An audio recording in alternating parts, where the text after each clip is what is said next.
In this lecture, we will discuss next broad category of anemias, which is hemolytic anemias.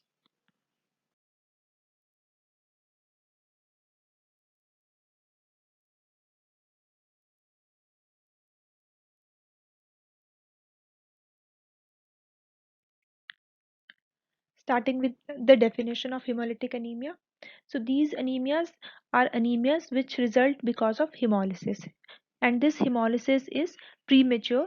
So these anemias, they result from an increased rate of destruction of RBCs, that is hemolysis, hence the term hemolytic anemias.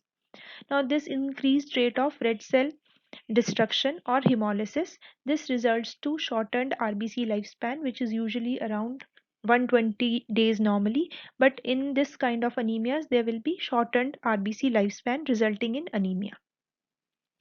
Classification of hemolytic anemias, they can be either acquired or they can be hereditary.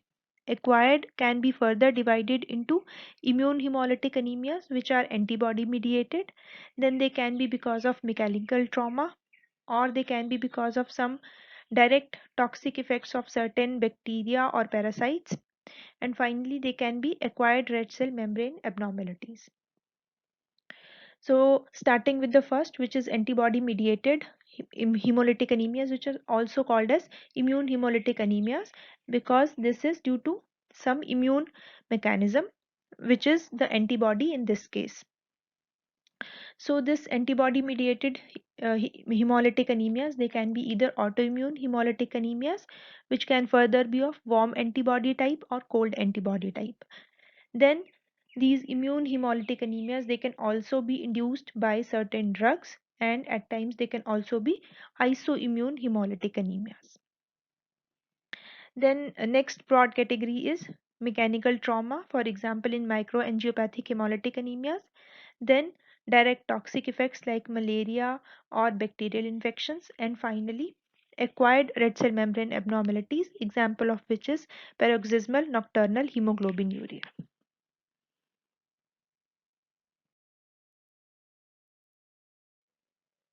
Next broad category is hereditary hemolytic anemias, which can be either due to abnormalities of red cell membrane or due to disorders of red cell interior, which can further be of because of red cell enzyme defects or because of disorders of hemoglobin.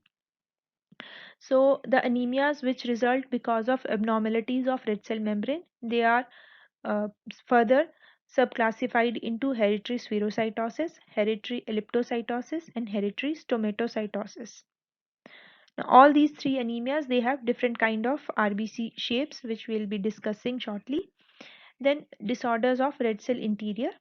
Here, the anemias, they can further be subdivided depending upon whether they are due to red cell enzyme defects, which are called as enzymopathies, or because of disorders of hemoglobin, which are collectively called as hemoglobinopathies.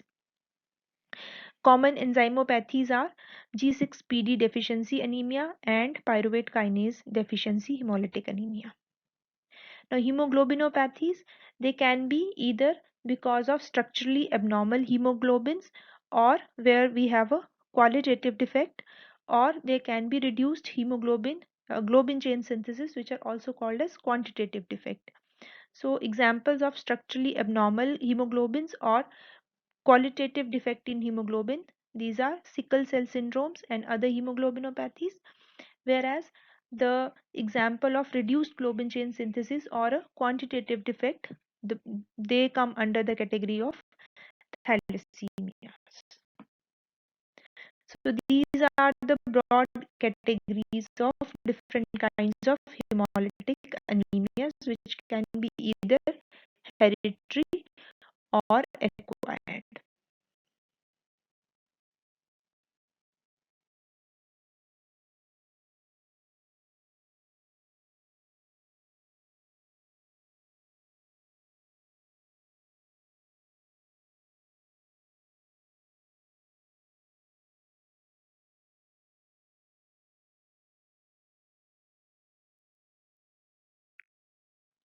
Now, this is a diagrammatic representation of the basis of different kind of hemolytic anemias.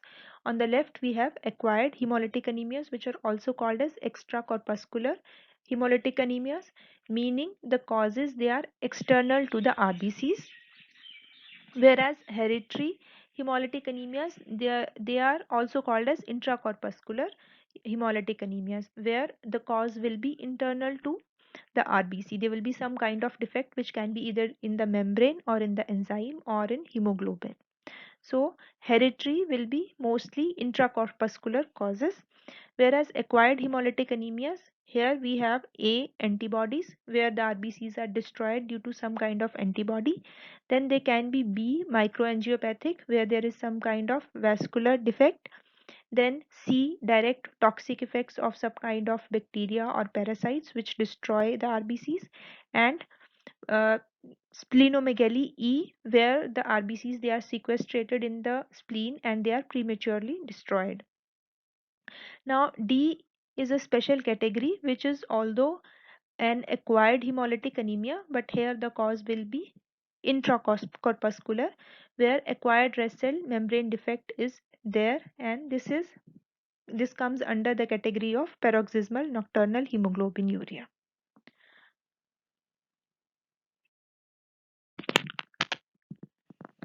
Before we start with individual hemolytic anemias, first we will discuss what are the general features of hemolytic anemias, what are the lab investigations that we would like to order in a case with suspected hemolytic anemia, and how to interpret them. Starting with the general aspects which can help you in uh, suspecting that a given case of anemia is likely to be a hemolytic type. As these are a subtype of anemia, so obviously there will be reduced hemoglobin in these patients and clinically there will be pallor of mucous membranes. Then also clinically there will be presence of jaundice, which on lab investigations we will find out to be of unconjugated type because of increased destruction of RBCs. Thirdly, there can be presence of splenomegaly in a substantial number of cases, as there is ongoing destruction of RBCs in spleen in these cases. In addition to that, there can be dark colored urine on standing due to oxidation of urobilinogen, and in a subset of patients there can be pigmented gallstones present. So these are the various features which can help you point in the direction of hemolytic anemias. That is, in addition to anemia, there will be presence of unconjugated type of bilirubin, which will be increased. That is, there will be hyperbilirubinemia and there will also be splenomegaly.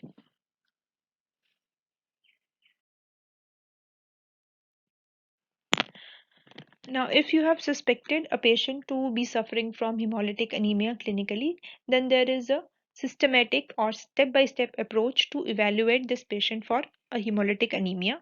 So there are three main questions that we would like to answer. First is whether there is any evidence of hemolysis at all, that is whether it is indeed a hemolytic anemia or it is some other kind of anemia. Then if we have established that it is indeed a hemolytic anemia, then we would like to type the hemolytic mechanism, why this kind of hemolytic anemia is occurring in this patient, whether it is of hereditary type or acquired type, and if it is of acquired type, then what of the different mechanism, which of the different mechanisms that we had just listed, like antibody mediated or some parasite or some vascular mechanism is involved in this particular type of anemia. And after identifying the hemolytic mechanism, then we would like to uh, identify the precise diagnosis or precise cause of hemolytic anemia in these patients. For example, if we have identified that this is a hemoglobinopathy, so then we would like to know which kind of hemoglobinopathy it is. So starting with first question, which is tests of increased red cell breakdown, where we would like to assess that whether there is any evidence of hemolysis at all. So to know that, we will order a series of tests, which is first is serum bilirubin. As we know that bilirubin is a byproduct of red cell destruction, so it will be increased, and particularly of unconjugated type of bilirubin in cases with hemolytic anemias. Then urine Urobilinogen and fecal stercobilinogen, they will be raised, but in urine there will be no bilirubinuria, as the type of bilirubin which is increased is of unconjugated type and it cannot be excreted in urine. Then we will order serum haptoglobulin levels. This serum haptoglobin binds to free heme if there is presence of intravascular hemolysis is there. So if there is intravascular hemolysis, so free heme will be there in circulation, and this is very toxic to the endothelial cells. So to make it inert, we have a certain protein like heptoglobin which will bind to this heme, and when we assess the levels of this free serum haptoglobin, it will be reduced or absent in cases with hemolysis. Then we will also assess plasma lactic dehydrogenase which will be raised. This again is due to red cell destruction. And then there will be evidence of intravascular hemolysis, which will be in the form of hemoglobinemia, where there will be presence of free hemoglobin in the serum. Then there can be hemoglobinuria, which is presence of hemoglobin in urine. Then methemoglobinemia, and finally hemosideриnuria, which is presence of hemosiderin in the urine. So these are the investigations that we will do only to first analyze whether at all there is presence of increased red cell breakdown, meaning first we will try to find out whether it is a hemolytic anemia or not.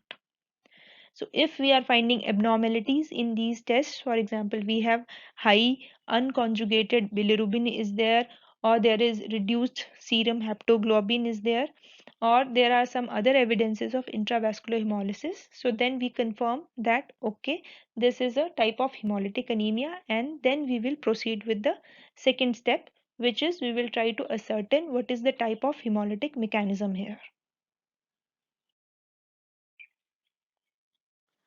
So this diagram shows how there is hyperbilirubinemia in patients with hemolytic anemia. When RBCs they undergo destruction in the spleen, the hemoglobin it is divided into heme and globin. This heme further gets metabolized into biliverdin and finally bilirubin, which is unconjugated type of bilirubin.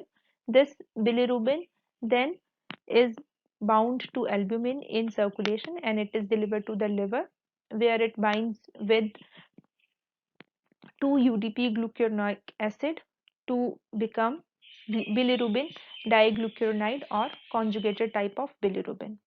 So in patients with hemolytic anemia, what happens is that there is formation of large amounts of unconjugated bilirubin because of premature destruction of large amount of RBCs, which exceeds the ability of liver to conjugate this bilirubin, and this is the cause of hyperbilirubinemia in these patients, and that is why the type of bilirubin which is increased in patients with hemolytic anemia is of unconjugated type.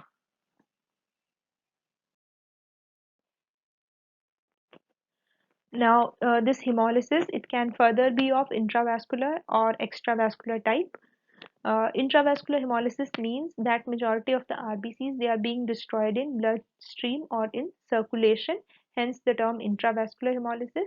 Whereas extravascular hemolysis means that majority of the RBCs they are being destroyed in reticuloendothelial system, for example in spleen. So why do we want to differentiate whether hemolysis is occurring in the intravascular compartment or extravascular compartment? It is because this will later help us in identifying the exact mechanism or exact type of hemolytic anemia which is there in a particular patient. As we will see that in different kind of hemolytic anemias, the site of RBC destruction, it can be either intravascular or extravascular. So these two types of hemolysis they share certain lab parameters, whereas there are certain differentiating features also. So the differentiating features I have written in bold, whereas the normal font uh, parameters they are the ones which are shared by these two different types of mechanisms of hemolysis. So the parameters which are shared by these two types would be increased plasma hemoglobin, Because of increased RBC destruction, then there will be decreased plasma haptoglobin, which we have discussed earlier also, that haptoglobin binds with free hemoglobin, and because of that there will be fall in free plasma haptoglobin levels. Then because of increased red cell destruction, there will be increased byproducts of RBC destruction, which would be unconjugated hyperbilirubinemia and increased urobilinogen in urine. So these are the various features which will be shared by intravascular and extravascular hemolysis. Now coming on to the different or differentiating features between these two types of hemolysis. In intravascular hemolysis, we will find fragmented RBCs on peripheral smear. There will be hemoglobin in urine and there will be hemosiderin in urine. Whereas in extravascular hemolysis, as the main site of destruction is spleen, so there will be splenomegaly and there will be presence of spherocytes on peripheral smear. Now how these spherocytes they appear in cases with splenomegaly, this we will discuss in coming slides. So basically these are the different features which occur in intravascular and extravascular hemolysis. Again, the comparative features between extravascular and intravascular hemolysis. In hematologic indices, we will find that on blood film, we will have high number of reticulocytes and nucleated RBCs in both types of hemolysis, and there will be erythroid hyperplasia in response to increased premature destruction of RBCs in bone marrow. Then, in plasma, there will be hyperbilirubinemia of unconjugated type in both the types of hemolysis. Haptoglobin, it will be absent or reduced in intravascular hemolysis, but the fall in levels of haptoglobin will be much more in cases with intravascular hemolysis. Plasma hemoglobin, it will be either normal or slightly increased in extravascular, whereas it will be much more increased in cases with intravascular hemolysis. Similarly, lactate dehydrogenase will be increased in intravascular hemolysis. In urine, there will be absence of bilirubin in both the cases, as hyperbilirubinemia is of unconjugated type. Then hemosiderin and hemoglobin, they will be absent in extravascular hemolysis, whereas hemosiderin and hemoglobin, they may be identified in cases with intravascular hemolysis.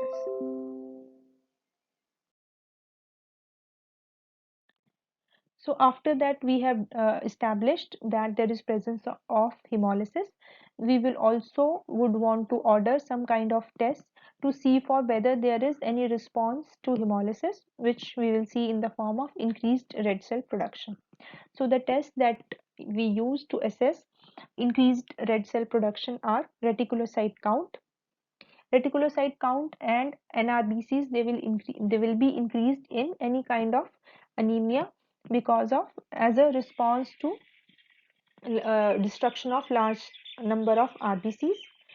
Then we can also order routine blood film, which can show macrocytes, polychromatophils and normoblasts, which are again in response to anemia. Then we can also see spherocytes, schistocytes, target cells, nucleated RBCs and sickle cells, depending upon which kind of hemolytic anemia we are dealing with.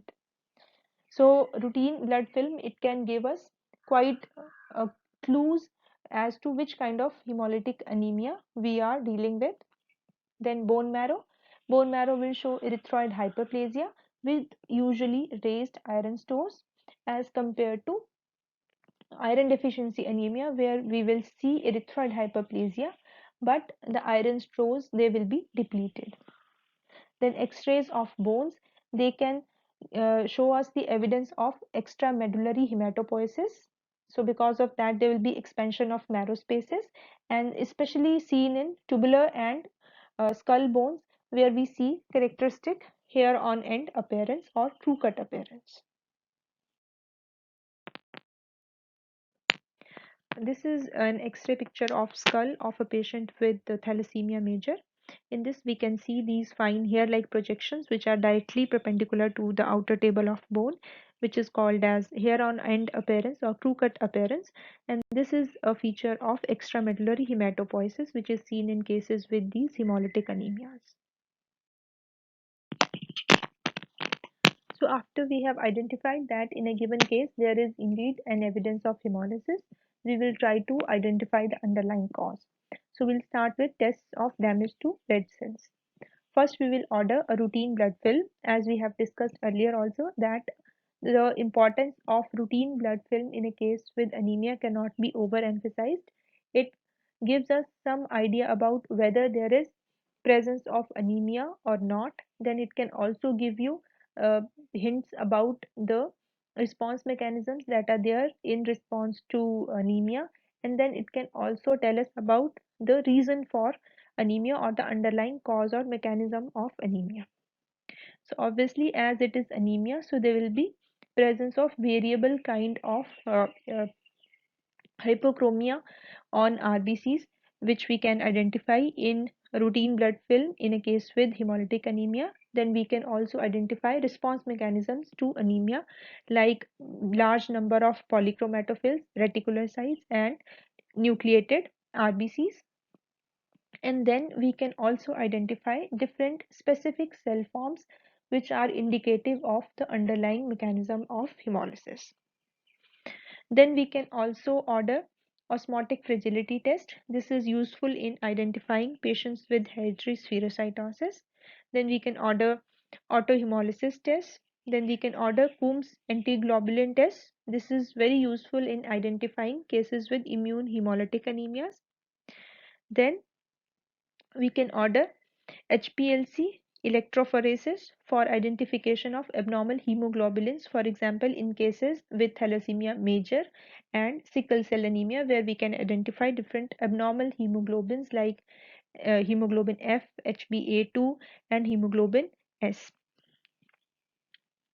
Then finally, we can screen patients for G6PD deficiency and other enzymes. For them, we have certain tests like Heinz bodies, which we can identify, and we can do MRT test.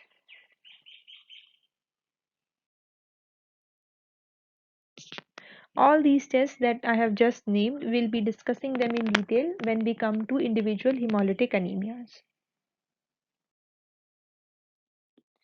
And finally, we do test for shortened red cell lifespan, which is best tested by 51 chromium labeling method. By this method, we can assess the lifespan of RBCs is reduced around 5 to 20 days in severe hemolysis and around 20 to 40 days in moderate hemolysis as compared to the normal lifespan of RBCs, which is around 120 days. So this was all about evaluation of a given case of suspected hemolytic anemia. Just to recapitulate that the first step in identification or workup of a case of hemolytic anemia is to identify whether there is presence of hemolysis or not. If there is hemolysis, then we try to look for the underlying mechanism of hemolysis. Now, why it is important to identify which type of hemolysis or underlying mechanism is there in a particular case? Because if we have correctly identified the underlying cause, then it will help us in administering the most suitable type of treatment to that particular patient. Now coming on to red cell morphologic features in various types of hemolytic anemias.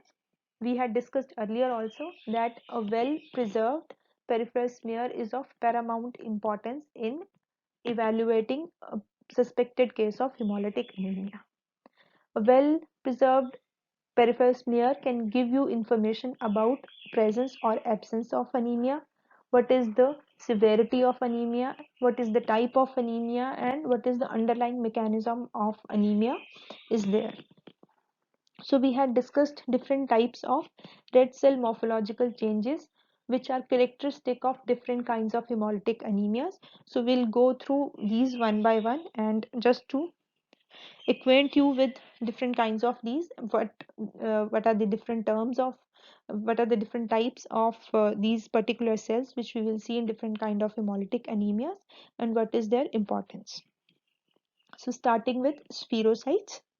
Spherocytes, they are formed because of loss of spectrin from membrane, and they are characteristic of hereditary spherocytosis, autoimmune hemolytic anemia, and G6PD deficiency.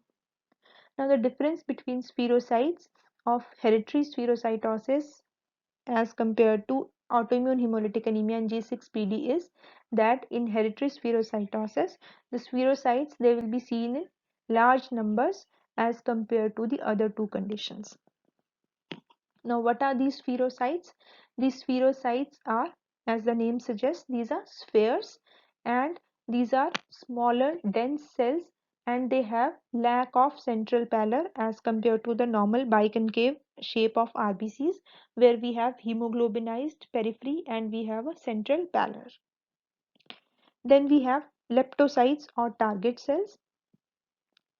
Here the appearance is like a bull's eye or targetoid appearance is there, and this appearance is because of increased ratio of surface area to volume, and this is seen where the cells are particularly thin.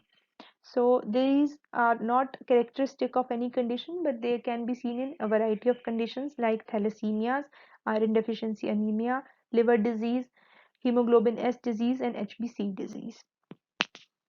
Then schistocytes, these are fragmented cells and these occur due to traumatic damage to red cell membranes in circulation.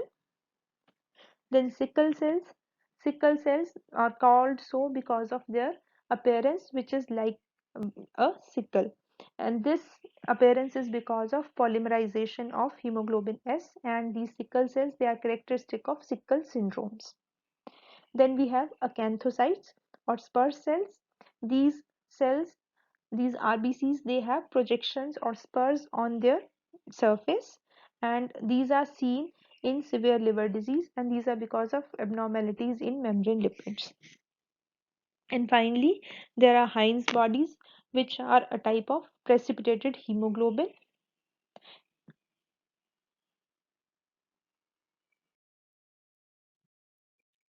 This photomicrograph shows the presence of schistocytes. The normal RBCs with their central pallor and peripheral hemoglobinized zone, they are marked with blue arrows, whereas schistocytes, these are marked with black arrows. We can see that they have lost this their rounded appearance of normal RBCs. They have these projections and a part of RBC it is missing, leading to this fragmented appearance, or some of the cells they are also said to have a helmet cell kind of appearance. So part of these RBCs, as we can see in multiple RBCs which are pointed by these black arrows, is missing, and this is called as a fragmented cell or a schistocytes, and these are usually seen in cases with where the RBCs they are destroyed in circulation, for example in microangiopathic hemolytic anemias. Next are target cells or leptocytes.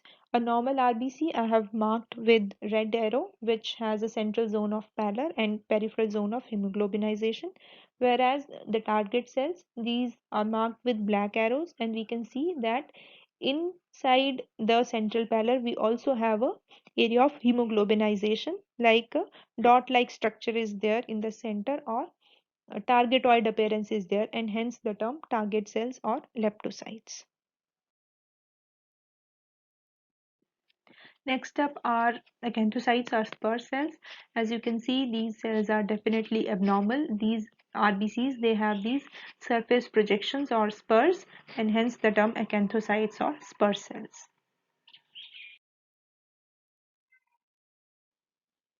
Next are sickle cells. We can see these two cells in the center of the smear which are marked by these black arrows which have appearance like the blade of a sickle, and hence the term sickle cells, and these are characteristic of sickle cell syndromes. Then we have spherocytes. Spherocytes, we can see these cells, they have very dense appearance. These are slightly smaller as compared to normal RBCs. And these, what is so special about these spherocytes is that they lack the central pallor of a normal RBC because of their uh, shape which is of a sphere, and hence they lack the central pallor as compared to the biconcave RBCs. And because of this biconcave appearance, these are the normal RBCs, they have the central pallor. So spherocytes, as they have the shape of a sphere, and usually these are smaller as compared to the normal RBCs, hence the term microspherocytes is also used, and their characteristic appearances of very dense cells which lack the central pallor, and these are characteristic of hereditary spherocytosis and autoimmune hemolytic anemias, and they can also be identified at times in G6PD deficiency. And finally, we have Heinz bodies. We can see that these RBCs, they have this dot-like structure very close to the membrane, and this dot-like structure is called a Heinz body, and these are because of the denatured globin chains, and these are seen particularly in cases with G6PD deficiency because of denaturation of globin chains in response to some kind of oxidative stress. And these Heinz bodies, these are identified on supravital stain, for example eumethylene blue.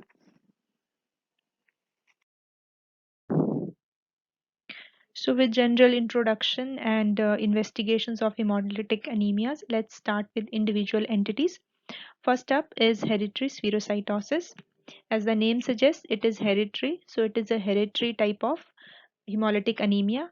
And spherocytosis, that is, it is characterized by presence of spherocytes on peripheral smear. So it is a disorder with autosomal dominant mode of inheritance. Here, the red cell membrane skeletal defects are there which make the RBCs spheroid.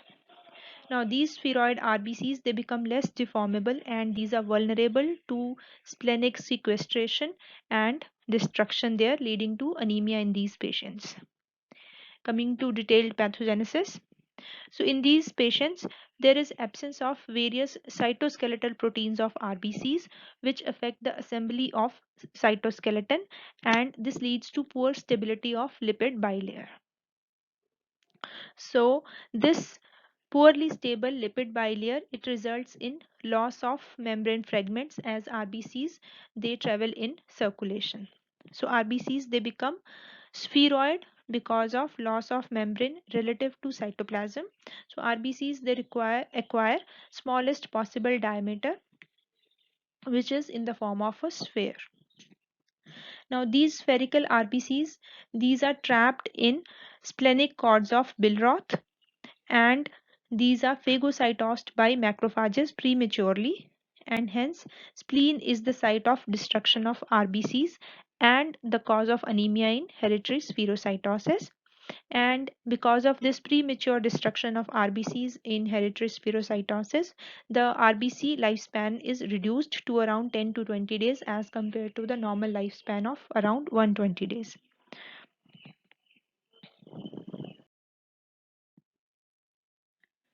This diagram depicts the various cytoskeletal proteins which provide support to the lipid bilayer in an RBC, and all of these different cytoskeletal proteins, they can be affected in a case of hereditary spherocytosis. So these proteins are band 3, there is protein 4.2, then there is presence of ankyrin and alpha and beta spectrin. Also there is protein 4.1, there is actin, and there is glycophorin. So any of these proteins, they can be affected in a case of hereditary spherocytosis, although the most commonly affected proteins are ankyrin, band 3, spectrin, and band 4.2. So because of loss of either of these proteins, which is because of a genetic defect in these patients, so because of this there is instability of the lipid bilayer which is lying on top of this cytoskeleton, and this leads to instability of lipid bilayer, and because of this unstable lipid bilayer, RBCs, as they travel in circulation, they keep on losing small parts of the RBC red cell membrane, and this leads to formation of spheres in circulation, and these spheroid RBCs are then trapped in splenic cords of Billroth. They are unable to move through these cords as compared to the normal RBCs, which would have been biconcave, and they easily traverse through these cords. But unlike them, these are spheroids, so they are trapped there for a longer time. They become sequestrated there, and ultimately they are cleared off by the spleen, and hence the anemia. So spherocytes, they are produced in circulation, whereas the site of destruction would be spleen. So these patients, they will have extravascular hemolysis. Same pathogenesis but slightly different diagram. On the extreme left we have a biconcave red cell, then its membrane to its right, and the different cytoskeletal proteins which are supporting the lipid bilayer of an RBC, namely band 3, protein 4.2, and chirin, alpha and beta spectrin, and actin. So any of these, they can be missing in a given case of hereditary spherocytosis, which leads to instability of lipid bilayer membrane, resulting in formation of microspherocytes in circulation, and these microspherocytes are now trapped in the spleen and they are cleared away, leading to hemolytic anemia in these patients. This diagram highlights the formation of spherocytes in circulation. Again, a normal biconcave RBC. Now, when there is absence of one or more of these cytoskeletal proteins, then small parts of red cell membrane, they are pinched off from the red cell membrane, and ultimately they are completely separated from the cell, and this leads to formation of a sphere in circulation. Coming on to laboratory findings on peripheral smear, the characteristic finding in hereditary spherocytosis would be presence of large number of spherocytes. Spherocytes, as we have discussed earlier, that these are small, dark staining or hyperchromatic red cells which will lack the central pallor. There will also be presence of reticulocytes in increased numbers as a response to anemia. Then on complete blood count, we will have mild to moderate anemia where hemoglobin, it will be reduced. Then other investigations that we would like to do is to check for that whether this kind of anemia is a hemolytic anemia. So we will proceed to do bilirubin levels. So bilirubin will be elevated and it will be of unconjugated type, as is characteristic of any hemolytic anemia. In RBC indices, MCV will be preserved, whereas MCHC will be increased because of high amount of hemoglobin is concentrated in a relatively smaller cell. Direct Coombs test will be negative, which is in keeping with the fact that this is not an immune mediated anemia. Then diagnostic test for hereditary spherocytosis is osmotic fragility test, where osmotic fragility will be increased. The principle of this test is that the RBCs, these are exposed to increasing concentrations of hypotonic saline solution, and then their sensitivity is assessed to influx of water. So this graph shows the response of normal RBCs and the RBCs of hereditary spherocytosis to hypotonic saline. So on the x-axis we have normal saline, and on the y-axis we have lysis of RBCs. So starting from 0.1 at x-axis to zero point 0.9, which would be normotonic saline. So at zero point 0.9 normal RBCs will not rupture, but as we go to increasingly hypotonic saline solution, we will see that the normal RBCs, they rupture much later as compared to the RBCs of hereditary spherocytosis, because they have much less scope of expansion as compared to normal RBCs because of their size of spheres. So as it would make sense that spheres, they have much less scope of expansion, so they will rupture at higher concentration of saline as compared to normal RBCs, which will rupture at lower concentrations of hypotonic saline. So this is the basis of osmotic fragility. So the RBCs of hereditary spherocytosis, they will have a higher osmotic fragility as compared to normal RBCs.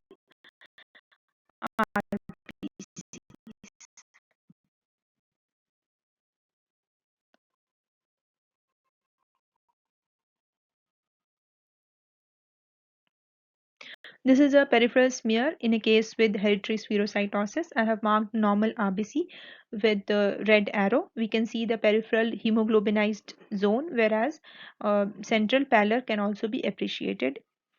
Then in these two black circles, we can see these small cells which are dense. These are smaller as compared to the other RBCs which have central pallor. And these RBCs within these circles, they don't have the central pallor. So these are the spherocytes, which are the characteristic finding in peripheral smear of a patient with hereditary spherocytosis. Again, same diagnosis, slightly different picture. We have these microspherocytes. Some of them I have marked with red arrows. We can also see two nucleated RBCs and these larger cells which have slightly polychromatic look, hence these are red.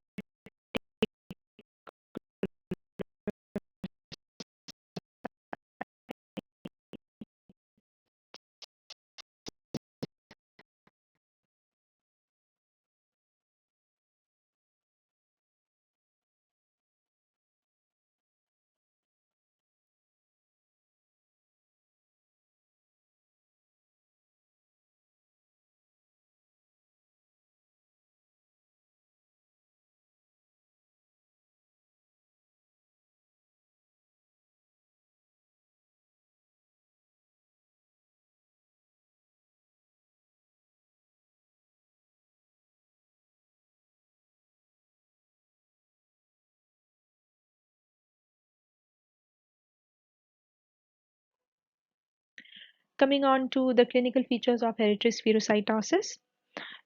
In a classic case, there will be triad of anemia, jaundice, and splenomegaly. The clinical course of these patients is usually stable, but it can be punctuated by aplastic crisis, where the all the three cell lines they go drastically on the lower side, and these are brought about by infection by human parvovirus 6, and which is usually self-limiting. Then we have megaloblastic crisis in these patients, which can at times hide the true picture of the disease, and this is due to rapid cell turnover in these patients and the consumption of the raw material which is required for RBCs, namely these B12 and folate deficiency, which results in megaloblastic crisis in these patients. And then these patients at times can have hemolytic crisis, which is usually brought about by intercurrent illness. Also, these patients are prone to gallstones of pigmented variety. Treatment treatment is splenectomy, and because this is the basis for splenectomy is that this is the site of destruction of RBCs and hence the cause of anemia. So splenectomy is the treatment in these patients, but it is withheld till the age of 5 years as the risk versus benefit ratio is tilted much more in favor of risks before the age of 5 years. Also, these patients will require vaccination against encapsulated organisms. Post-plenectomy, anemia will improve, but spherocytes they will persist in the peripheral smear, as we had discussed in pathogenesis, that the spherocytes they are formed because of instability of the red cell membrane. So when the RBCs they travel in microcirculation, they are converted into spheres because of loss of parts of red cell membrane. So spherocytes they will be there, but these spherocytes they are trapped in the spleen where they are destroyed. So now when spleen is removed, so anemia will be corrected, but spherocytes they will persist lifelong.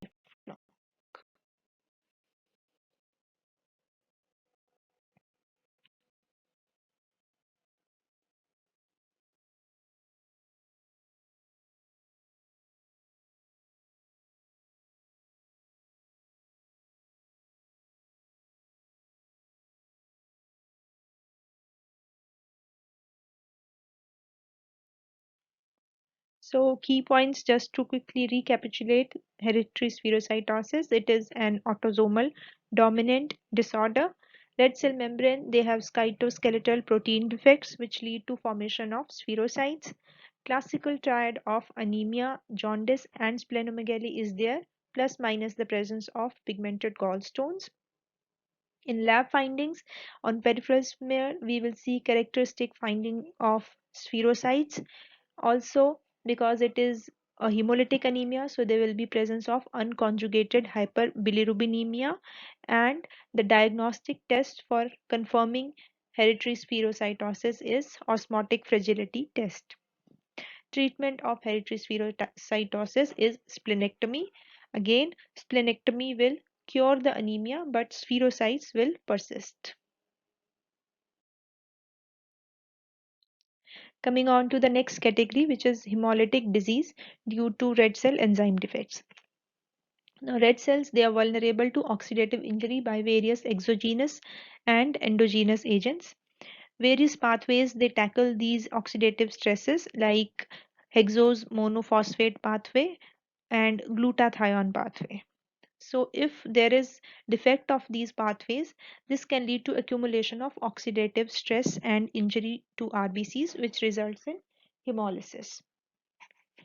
So important amongst these are the defects of HMP shunt pathway, where there is deficiency of glucose 6 phosphate dehydrogenase or simply G6PD enzyme deficiency, and second is defect of glycolytic pathway, where there is deficiency of pyruvate kinase enzyme.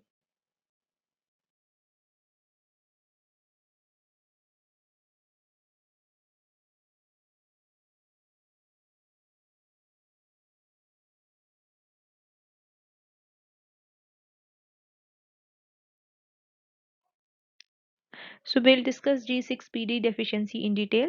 This is a X-linked recessive disorder, meaning the males they will be affected, whereas females they will be the carriers. Now, what is so special about G6PD deficiency or any X-linked recessive trait is that it skips a generation and history of maternal side is required. So only male child he will be affected, and the history of maternal side, that is of maternal grandfather, whether he had the disease, it will be required. Most common defect of HMP shunt pathway is G6PD deficiency. Its distribution is in the Mediterranean region, Middle East, and also in India. Normal variant of G6PD enzyme is called as type B, whereas affected individuals are designated as G6PD minus. Pathogenesis. The role of glucose 6 phosphate dehydrogenase is to provide reduced glutathione. Now, this reduced glutathione is very important because it is important in handling the oxidative stress. How does it achieve that? It breaks down oxidative compounds like hydrogen peroxide and protects the cells from oxidative injury. So, if G6PD is deficient, so the cells or RBCs they will be prone to injury by oxidative stress, and this will lead to hemolysis of both intravascular and extravascular type. Now, these oxidative stresses they can be in the form of various infections, metabolic acidosis, many drugs, which again would be used in treatment of certain infections like antimalarials, sulfonamides, nitrofurantoin, aspirin, and vitamin K also. All of these can act as oxidative stresses. So it is important that the infections as well as the drugs that are used to treat infections, they both of them they can act as oxidative stresses in these patients. So at times it is difficult to identify the main cause for oxidative stress in these patients.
Just in brief about the pattern of inheritance in G6PD deficiency, which is also a kind of X-linked recessive trait.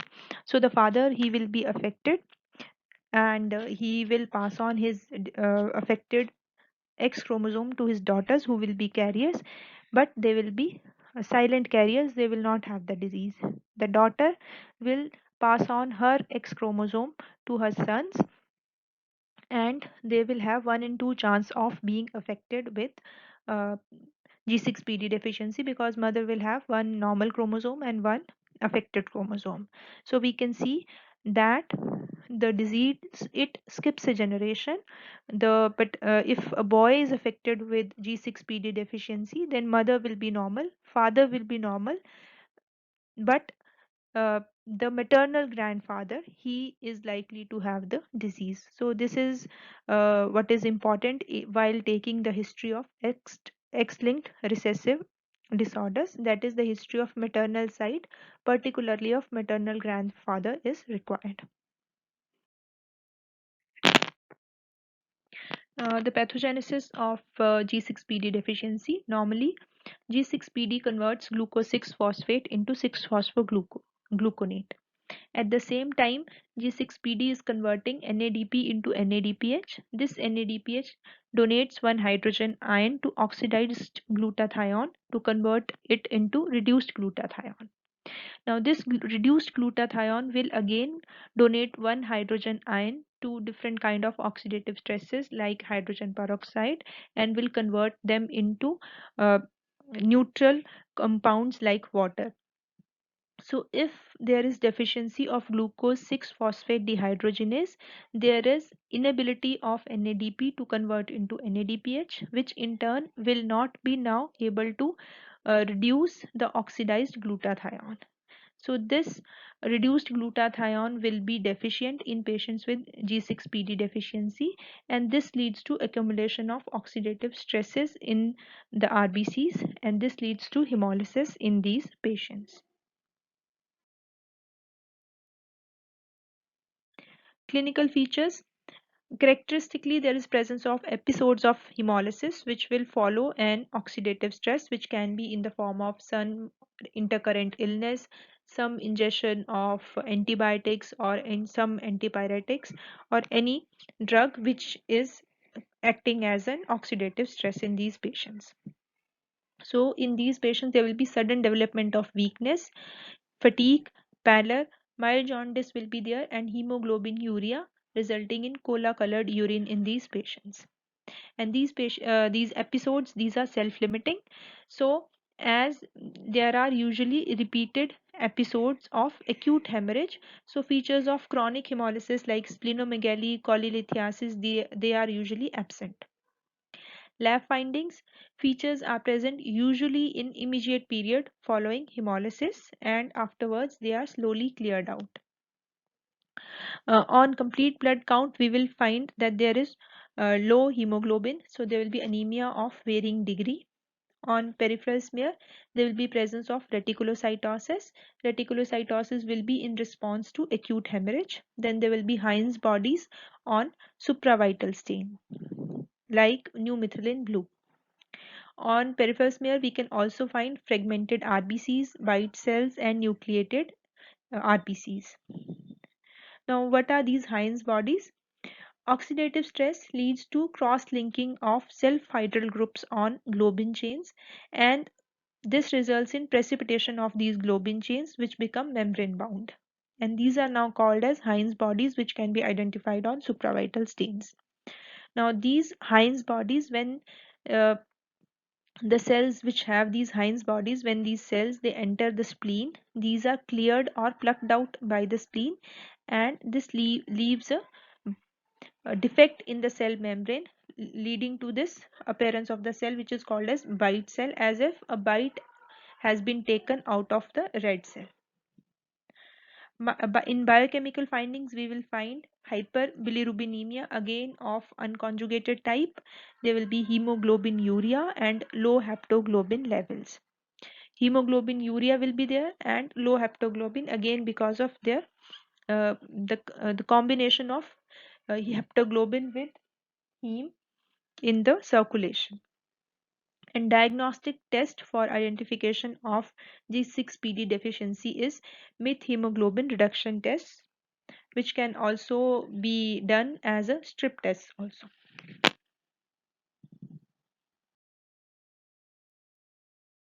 So this is a peripheral smear of a patient with G6PD.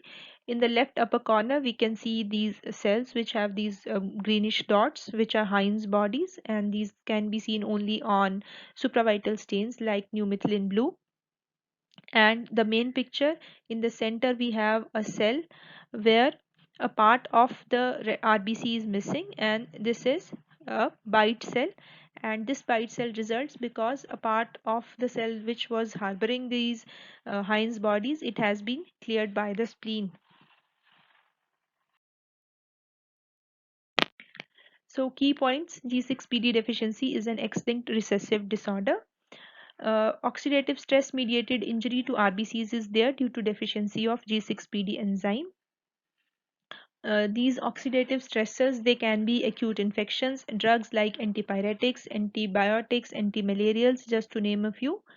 Lab findings and clinical features, they will be there only in the immediate post hemolytic period. Otherwise, in between the periods of hemolysis, no findings will be there on clinical examination or on lab tests.